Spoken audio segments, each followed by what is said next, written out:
कंस ने वही किया, अक्रूर चाचा को भेज दिया वृंदावन की ओर और वसुदेव देवकी को स्वयं कारागार में बंद कर दिया। इधर अक्रूर चाचा जा रहे हैं और मन में विचार कर रहे हैं, कितने अहोभाग्य हैं, बड़े बड़े योगींद्र तपस्वी महात्मा भी जिनका चिंतन नहीं कर पाते उनको आज मैं देखूंगा। मार्ग में विचार करते हुए जा रहे हैं, किम मया चरितम भद्रम किम तप्तं परमं तपः किम वाथा व्यर्हते दत्तं यद द्रक्ष्यामद्य केशवम्। न जाने कौन सा मैंने पूर्व कृत कर्म किया होगा जिसका फल आज प्रकट हुआ, न जाने कौन सा दान दिया होगा कि आज कंस दुष्ट ने स्वयं मुझे कहा कि जाके लेके आओ। मन में विचार करने अगर भगवान मिल गए तो क्या मुझसे संबंध बनाएंगे, क्या मुझे चाचा चाचा कह के बुलाएंगे, ऐसे मन में विचार कर रहे हैं।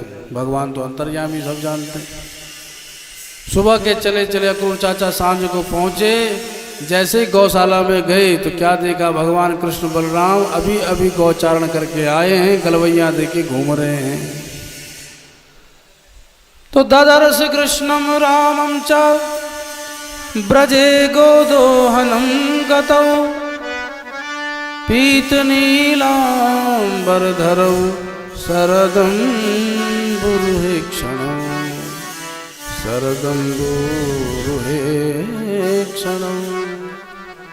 शरदकालीन नीलकमल के समान भगवान की नील कांति, गौरवर्ण की बलराम जी की कांति, गलवैया दे के एक पीताम्बर ओढ़े खड़े हैं तो बलराम जी नीलांबर ओढ़े खड़े हैं। दोनों को देखा तो चरणों में साष्टांग लेट गए अक्रूर चाचा। दोनों ने मिलकर के उठाया, अरे चाचा जी क्या कर रहे हो? तुरंत उठाया। चाचा शब्द सुनते ही समाधि लग गई अक्रूर चाचा जी की। भीतर भवन में ले गए, नंद बाबा से मिलवाए। अरे बाबा देखो कौन आए हुए, हमारे चाचा जी आए हैं।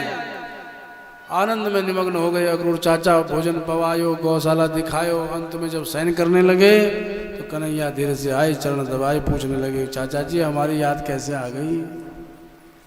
बिल्कुल भूल गए आप तो हमको। बोले मुझे कंस ने भेजा है, उसका षड्यंत्र है कन्हैया, लगता तुमको मारने की योजना है, तुम दोनों को बुलाने के लिए भेजा है। मुझे बड़ा खतरा लग रहा है। तो भगवान बोले डरने की बिल्कुल बात नहीं चाचा जी, आपको कंस ने नहीं भेजा।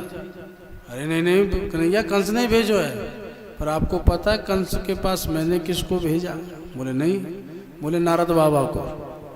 हमारी इच्छा हो रही थी कि बड़े दिन हो गए मामा जी की खबर नहीं ली, इसलिए नारद जी को प्रेरित किया हमने, और तब कंस ने आपको भेजा है। इसलिए बिल्कुल चिंता मत करो, अब की बार हम ही मामा जी से मिलना चाह रहे थे। अक्रूर चाचा को तब बात समझ आई कि खेल तो कोई और खेल रहा है।